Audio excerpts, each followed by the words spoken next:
Welcome to Shaw Planet for June 7th, 2022. Before I kind of get into it, there's been a lot of friends and family who I'm connected with on Facebook, and you've been really kind with your compliments for Anya and her prom, so thank you for that. And then there's a lot of folks who are actually just really liking the pictures from my hiking trip and my camping trip. Whole lot of financial, tax planning, estate planning conversations and lessons that I learned, a lot of time to reflect, of course, because what else would I do, right? So more on that later. If you haven't seen those pictures and if you're not connected with me on social media, definitely connect with me. And if not, just drop me a note. I'll be happy to share some of the pictures with you too. But it was every picture was like a postcard. So that was great. So thank you again for all those fantastic compliments and just overall kind words. So if you haven't already liked or followed or sort of just commented on these videos, hopefully, or these podcasts, hopefully they're providing value to you. Go ahead and do so. Let me know how you're liking it. Obviously, let me know for some topics. Some of these, one particular question came up. I'm going to talk about this, but as my son is so nice to do, he basically turned on the NBA playoffs game a couple of nights ago and proceeded to leave the room. So I did watch the end of the first half of this Golden State Warriors game, and pretty much saw, I think it was Steph Curry had a couple of threes, and then there was a half-court three, and I should know this, I'm not an NBA guy, I'm more of a football guy, but had a tremendous three-pointer like at the half court, and I think the Warriors wound up having something like a 17-point lead. And it got me thinking, we're almost at the halfway point of the year. It's June 7th today. Obviously, it's not June 30th yet. And what kind of adjustments do you make at halftime? For guys like me who are Chicago Bears fans, back in 2021, there were not a whole lot of halftime adjustments, and the Bears lost a lot of games. So halftime adjustments are pretty crucial. By the way, this outdoors thing, I could not go indoors. I'm looking for every possible excuse to be outdoors. So yeah, if you happen to be in the neighborhood and you want to go for a walk and talk about financial stuff, give me a call, because it'll give me an excuse to be outside and still feel productive. So we are almost at the halfway mark. What are you going to do to adjust? Because it's been a crazy year. It's been a bad start to the year from a market perspective, which not totally, definitely uncomfortable, not totally unexpected, but what's within your control? What can you do?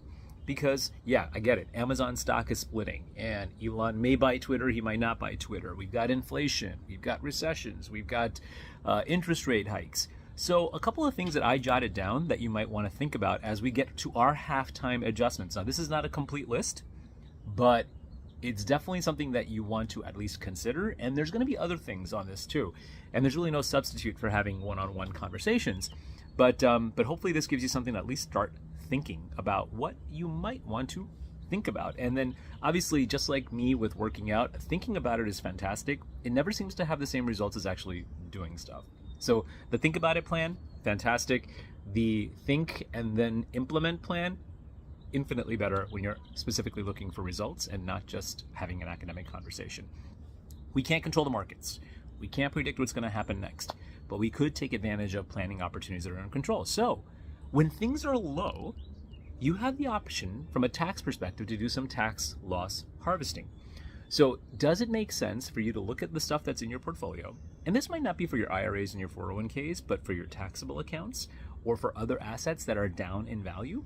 Does it make sense for us to take advantage of selling things that are low? Now, there's cryptos and NFT type conversations as well too. Listen, that might not be a part of your long-term future, and maybe it'll help you from a tax perspective to identify some of these losses that might be able to offset gains in other areas of your investment or your financial life, right? So that could help your overall tax burden. So that's one. Second, rebalancing. Over the course of last year, when we saw that a lot of our clients had gains built up in portfolios, but they didn't necessarily need to be in the most aggressive portfolio, we rebalanced them. We took some of those chips off the table, to use a poker term, and we put them into more conservative investments. And when we did that, we kept the same risk tolerance, we kept the same sort of volatility that we wanted in order to get the gains that we wanted. But when things really went haywire at the beginning of this year, they didn't see the same level of dips that they would have seen had you not rebalanced. So this might be an opportunity to think, well, maybe I should be taking less risk. Maybe I should be taking more risk. maybe I was in the wrong portfolio before, but it's time right now to get into the right portfolio, because then you have some of this opportunities to actually do this rebalancing. Think of it this way: if I gave you a debit card to Nordstrom's, and you could either buy things at full price or you can buy things on the clearance rack. With that same debit card of $500, you could probably buy a lot more on the clearance rack. It might still be quality stuff. So does that mean that you should only be clearance rack shopping? Well, if you're like me, probably yes. But if it doesn't mean you need to only be buying on the clearance rack, but it does mean that this is a good opportunity when things are deflated.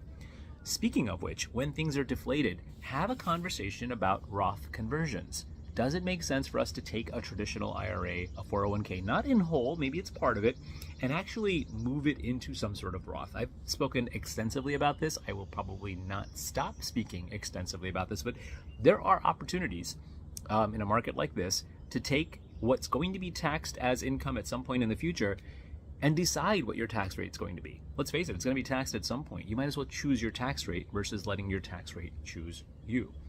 Look at other investment opportunities that you have out there. Look, I don't love the concept of jumping from one thing to the other, but people have this emotional attachment to not selling their winners. Like, they don't always want to sell things that are going up in value, and I get that. But you also get sort of attached to a certain price to say, look, well, I bought it at 35, it's at 28 right now. I really just wanted to get to like 33. The universe doesn't care about your 33. It doesn't even care about your 35. You have to look at the investment opportunity where it is right now. So it's time to, in a market like this, at your halftime, reevaluate. What are those opportunities? Are you taking a 3-point shot, or are you going to drive? Are you going to drive towards the rim and go for the easy layup sometimes? So definitely something to consider. Now, finally, with the rise in interest rates right now, there might be places to hold your cash that are maybe a little more advantageous now than they were in the past. Probably not significantly, but something to consider as well. And if you're retired, obviously, or if you're close to that retirement age, you might want to maximize your yield without assuming that additional risk. So just to kind of quick recap on what you might want to consider in this market, what you might want to consider in this volatility as we hit the halftime mark, is tax loss harvesting. It's rebalancing. It's reevaluating other investment opportunities. It's Roth conversions, and it's basically figuring out what's going on with that cash there and what can I possibly be doing more with. So I hope this is helpful. Definitely like, follow, comment. Just reach out to me. Just connect to me. I would love to have additional sort of conversations with you. Hopefully we're providing content that's of value to you. Feel free to share these. That's another conversation. And also importantly, if you have topics you want us to consider speaking about, reach out to me. And I'm happy to consider any topics that are relevant to you. So far, I've heard things like, talk to me about the midterm elections and how that's going to impact my portfolio. Talk to me about whether or not I should be paying off my mortgage or whether I should be doing something else with any excess cash. So if you've got topics you want to discuss in particular, drop them in the comments section, direct message me. I hope you are well. I hope you are safe. I hope you're getting outdoors as much as I'm trying to get outdoors. And I'm looking forward to seeing you again next week on Shah Planet. Thanks, everybody. Have a fantastic day. Bye now.